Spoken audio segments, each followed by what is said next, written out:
Assalamualaikum warahmatullahi wabarakatuh. Salam sejahtera bagi kita semua. Perkenalkan, saya Basal Tiko Raditya, peserta Latsar CPNS Provinsi Kalimantan Selatan, Angkatan 37, Kelompok 4. Pada video kali ini, saya akan mempresentasikan mengenai analisis isu efektivitas individu kinerja berdasarkan tupoksi. Untuk penjelasan lebih jelasnya, bisa kita lihat pada video berikut ini.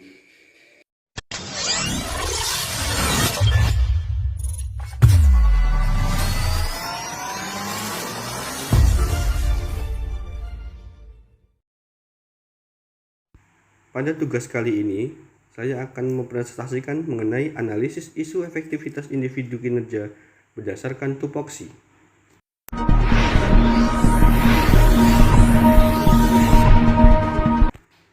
Menganalisis dan menyusun alternatif pemecahan isu dengan metode pendekatan 1.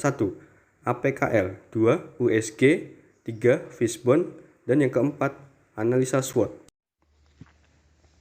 Di sini saya mengambil 4 isu tupoksi bermasalah terkait pengawas ketenagakerjaan.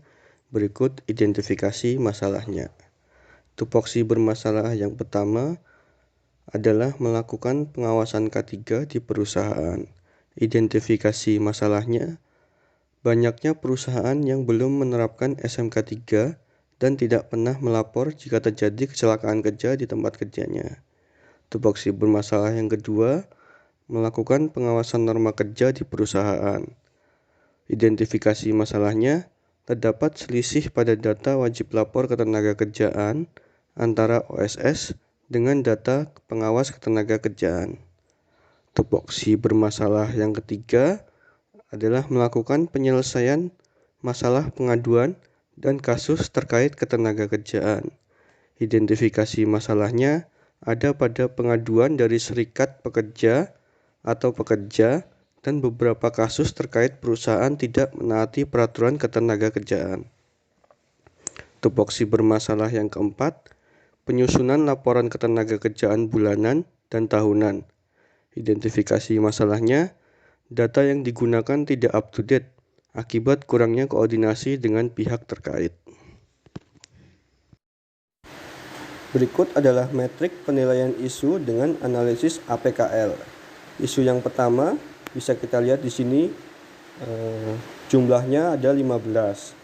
Sedangkan yang kedua jumlahnya ada 14 dan yang ketiga jumlahnya ada 18 serta yang keempat jumlahnya ada 10. Sehingga berdasarkan jumlah tadi, skala prioritas yang pertama ada di nomor 3.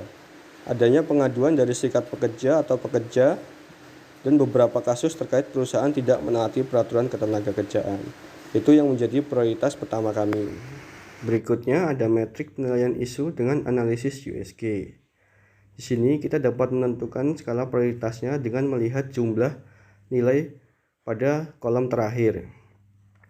Dapat kita lihat di sini jumlah yang paling tinggi ada pada nomor 3 dengan jumlah 14, sehingga isu nomor 3, adanya pengaduan dari serikat pekerja dan beberapa kasus terkait perusahaan tidak menaati peraturan ketenagakerjaan, bisa kita jadikan isu utama dalam pembahasan berikutnya. Analisis SWOT berdasarkan penilaian isu prioritas yang telah kita tetapkan sebelumnya. Strengthnya ada pada dasar hukum, di mana ada Undang-Undang Nomor 1 Tahun 1970 tentang K3 dan Undang-Undang Nomor 13 Tahun 2003 tentang ketenagakerjaan beserta turunannya. Opportunity atau peluangnya ada pada dukungan dari penyidik pegawai negeri sipil ketenagakerjaan dan dukungan dari pimpinan. Sedangkan weakness-nya atau kelemahannya ada pada kurangnya pegawai pengawas ketenagakerjaan yang ada saat ini. Dan yang terakhir, threat atau ancaman.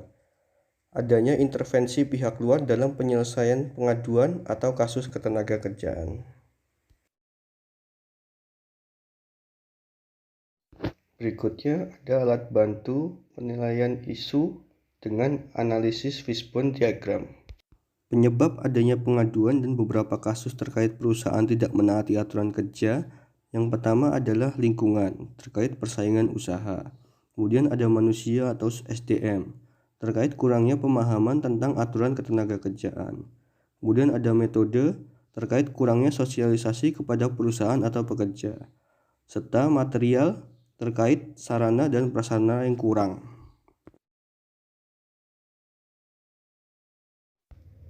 Untuk alternatif penyelesaian isu, yang pertama adalah dengan menambah pegawai pengawas ketenagakerjaan. Tahapan setiap alternatifnya adalah melakukan pengajuan, kemudian melakukan seleksi CPNS. Hasil yang diharapkan, penanganan kasus dan pengaduan dapat cepat diselesaikan. Para pihak yang terkait, adanya Disnaker dan sekretaris daerah. Sedangkan alternatif penyelesaian isu yang kedua adalah menambah anggaran untuk sosialisasi. Tahapan setiap alternatifnya adalah pengajuan anggaran, kemudian pelaksanaan sosialisasi. Hasil yang diharapkan, pengaduan dan kasus dapat berkurang. Para pihak yang terkait ada Disnaker dan Badan Keuangan Daerah.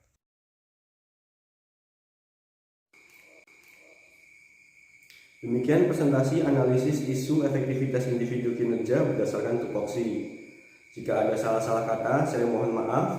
Terima kasih. Wassalamualaikum warahmatullahi wabarakatuh.